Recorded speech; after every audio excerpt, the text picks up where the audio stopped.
the use cases for drones are really limited only by our imagination. In 10 years, Randy, you and I can be having the same conversation, and who knows what the most amazing use cases will have emerged by then, because the creative thinking and how quickly the technology is evolving is just so exciting. You're listening to the Drone Radio Show podcast, the show about drones and the people who use them for business, fun, and research. Hosted by Randy Goers.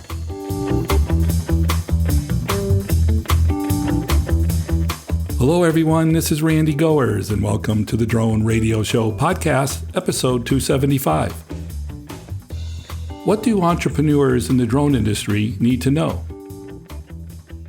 If you're a regular listener to the podcast, then you know that oftentimes I ask my guests for their advice on starting and growing a drone-based business. I've compiled the audio clips from several of my interviews into a single stream of consciousness where you can benefit from the advice in a single listen. In this episode of the Drone Radio Show, we'll hear from industry notables like Anthony Molzahn, Brendan Stewart, Lorenz Meier, Robert Dalhstrom, Michael Chasen, Josh Ziering, Alan Beach, Jono Millen, and others, as they share their advice to starting and building a successful business in the drone industry. But before we hear from our industry leaders, I want to thank those of you who are supporting my funding campaign. Whether it's $1, $100, or much more, you can help defray the cost of production and keep the podcast going and growing. Go to droneradioshow.com/donate. If you have a successful drone-based business and want to share your experience, please contact me at randy@droneradioshow.com. Now let's hear from this show's panel of experts as they share their insights into building a successful drone-based business. Are you hireable? I said, well, yeah. So then do it. Go start a business. If it doesn't work out, go get a job. It's like, well, that kind of grossly oversimplifies things, but okay. It all comes down to this simple question that every single entrepreneur should ask themselves every day. What problem am I solving? So many people are trying to build this Swiss Army knife, one size fits all that fits every mission.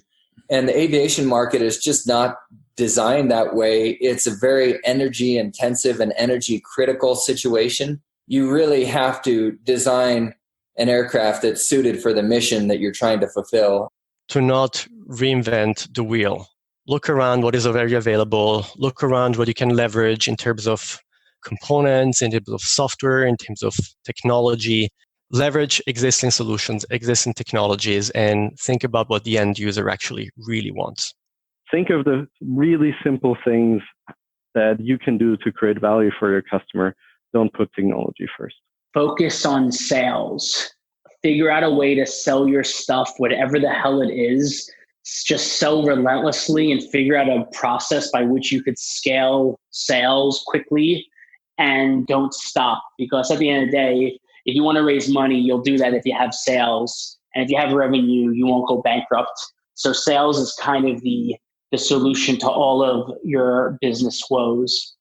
Build a team and find some really smart and very nice and very proactive people to work with. Because otherwise it's just impossible, because everything changes so much and is very competitive. You can have the best drone in the world, you can have the best product out there, but if you don't have the intellect or the means to be able to properly deliver your message, to be able to showcase it, to market it, to sell it, then you simply have a great product that just ends up sitting on the shelf, and you won't be able to attract investors, nor will you be able to ever reach any clients. You need to find a fit for what it is that you're creating and what the value creation is going to be. What process are you modifying or changing and making better by using the drone? And then is that something that creates value? And is it something that's sustainable and replicable and, more importantly, scalable? Because you can have a great business, but it may not be able to scale.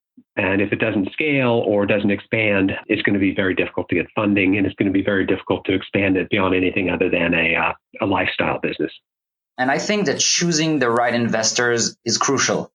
You want investors that can help you, that understand you, and they basically really want to help. Never be afraid and never think that you're not going to make it or that you're too small in the bigger picture. Like if you get a no the first time you ask for funding or for partnerships, then look for another partner, then ask another investor, because you have to believe in what you're doing.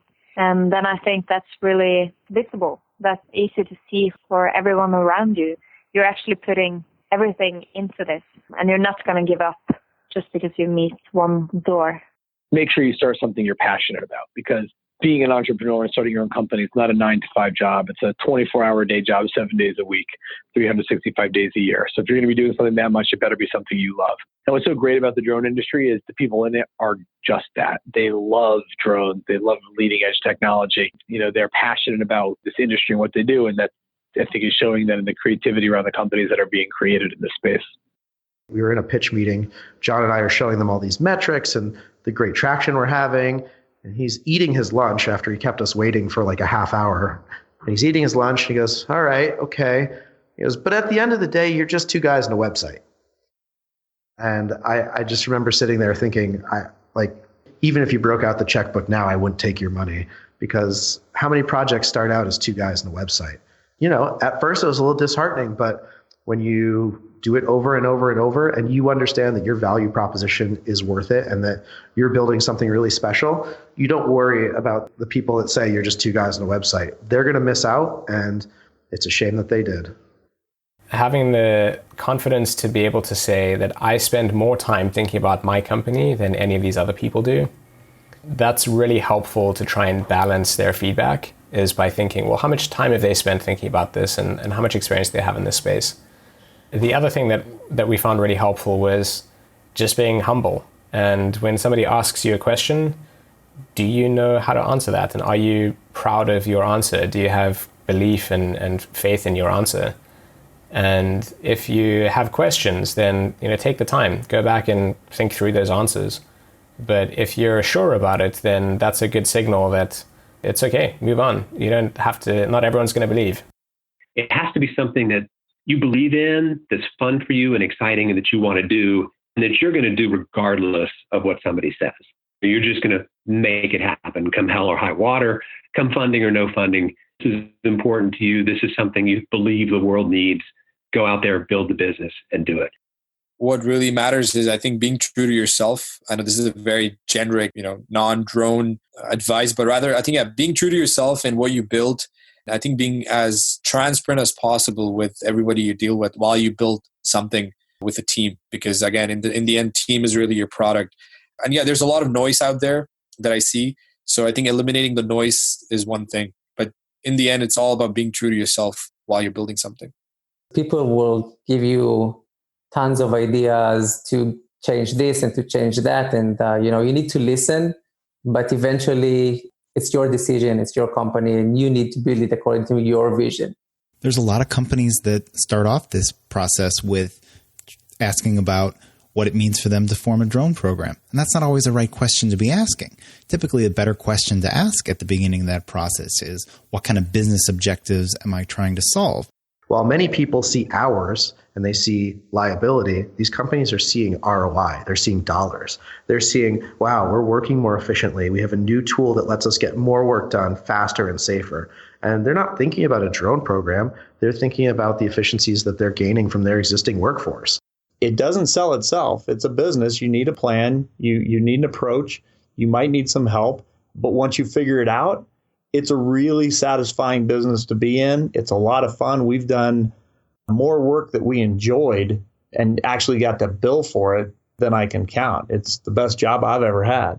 I do think that it is important for smaller drone operators to develop a skill set or an industry knowledge in a specific area and make sure that they're offering really usable data. Raw data is very difficult for a customer to use. You have to maintain your reputation. You also have to accurately value what you deliver. Don't compromise. On top of that, it's not just about the job, it's about forging relationships. So the photography or videography part is only half of the equation. I think customer service is huge. Editing is huge. Delivering the product on time is huge. Being nice is huge. And the only way to solve those problems and challenges is to just keep going and kind of power through it. And I think that's what sets apart the successful game-changing innovators from other folks. So I would just say just keep at it and solve tough challenges. Do as much as you can with as little as you can, right? Be very scrappy. I think that's what a lot of people look for. Try to be very capital efficient. And that's really the most important and vital thing that you can do as an entrepreneur. Not try to have the mentality of like, if I build it, they will come, which a lot of people do. The more business that you have, the more business you have access to. So if I have one customer, I have access to additional business from that customer, plus I can use that customer to gain additional business from other customers. If I have 10 customers, then my access to sales should be times 10. And in fact, is times 10 as long as you're doing your job right. So you have to be patient. And you have to continuously keep tabs at how things are moving and how can you collaborate and build partnership with others in the ecosystem in order to generate value for the customers. Imagine, visualize the big picture. Know where you want to go. Identify the assets that you need in order to succeed, and never lose sight of your target. Move towards no matter what, and never look back. Really challenge what you think the status quo is. If you're thinking that unmanned systems has to do with a Phantom 4 flying roof inspections, that's yesterday's problem. I would encourage folks to really think about what tomorrow's problem is going to be. A lot of people want to do a ton of research at the beginning and trying to have the perfect business before they ever speak to a customer. And I would definitely recommend just sort of going for it and learning from customers and trying to provide them the best service that you can at the beginning. Guessing is not going to have you figure out what your customers want. Where else can we apply unmanned systems so that when the FAA comes up with an architecture for how we can fly these things inside our domestic airspace, we need to have operators that are ready to meet the metric. Just apply some simple concepts. You think about what taxi looked like 30 years ago, like Uber and Lyft did to revolutionize or to disrupt the market. I think that the unmanned systems components is really ready for a breakthrough in the next few years. Is going to be very exciting. We're going to see a morph between robots and drones are going to become flying robots, in my opinion.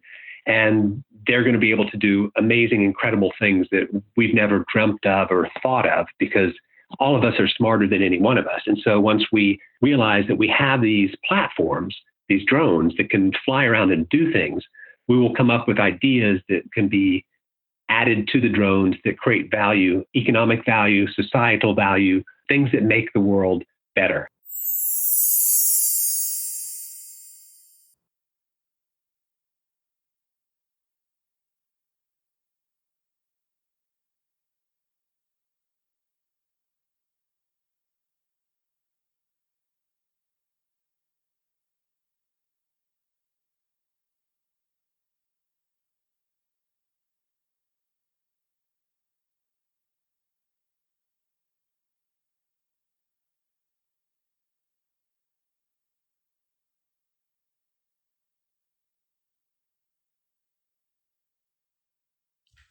That's it for episode 275 of the Drone Radio Show. I hope you enjoyed this panel format. If you did, please let me know. If you like the Drone Radio Show, please consider supporting the podcast with a small donation. More information on today's show can be found free, on our website, but for as little as $1, you can help defray the cost of production. If to you're donate, using drone go to technology droneradioshow.com/donate. and would like to share your experience And thanks on for the listening. show, please visit Your our support website means a lot and fill to out a me, guest appearance and I application. hope you'll listen to And more don't forget to episodes follow of us the on your Drone Radio favorite Show social media podcast channels. to hear how others are using drones for business, fun, and research. For the Drone Radio Show, I'm Randy Gores.